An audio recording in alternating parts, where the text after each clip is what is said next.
ห้องว่าการแขวงไซสมบูรณ์พร้อมคณะจัดตั้งแขวงห้องว่าการเมืองและคณะจัดตั้งเมืองได้จัดพิธีประกาศแหกเสี่ยวกับบ้านผาสงบเมืองอนุวงศ์พิธีดังกล่าวได้จัดขึ้นที่บ้านผาสงบโดยการเข้าร่วมของทานสมบูรณ์คำต่างรองหัวหน้าห้องว่าการแขวงและทานพัฒนาศรีสมพรรองเลขาพรรคเมืองอนุวงศ์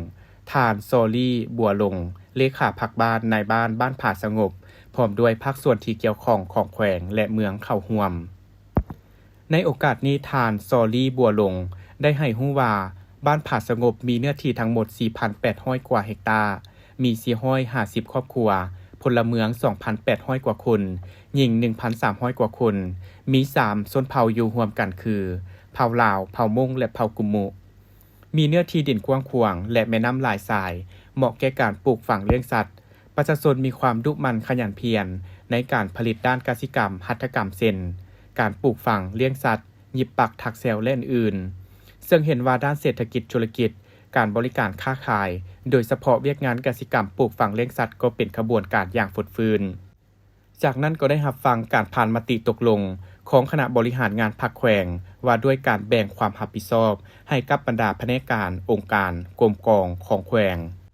บรรดาห้องการของเมืองแฮกเซียวกับบรรดาบ้านทั่วแขวงไซสมบูรณ์และรับฟังการผ่านเนื้อในบทบันทึกแฮกเซียวเพื่อสืบต่อจัดตั้งปฏิบัติแผนยุทธศาสตร์การหันลงก่อสร้างรากฐานการเมือง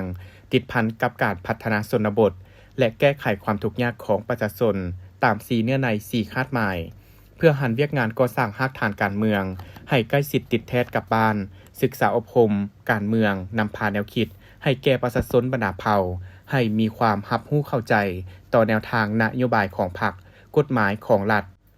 ยกสูงตื่นตัวและเป็นเจ้าการประกอบส่วนในการปกปักรักษาและสร้างสรรค์พัฒนาประเทศชาติก็คือพัฒนาแขวงไซสมบูรณ์ให้มีความเจริญก้าวหน้าขึ้นเป็นก้าวพร้อมนี้บรรดาผู้เข้าร่วมก็ได้ประกอบคำคิดคำเห็นด้วยความรับผิดชอบสูงจากนั้นในพิธีก็ได้มีการเซ็นบทบันทึกและจับมือแข่งขันเพื่อพร้อมกันจัดตั้งปฏิบัติเวียกงานให้มีประสิทธิผลสูงและมีผลสำเร็จในตอนท้ายยังได้รับฟังการโอ้ลมจากคณะประธานทั้งสองฝ่าย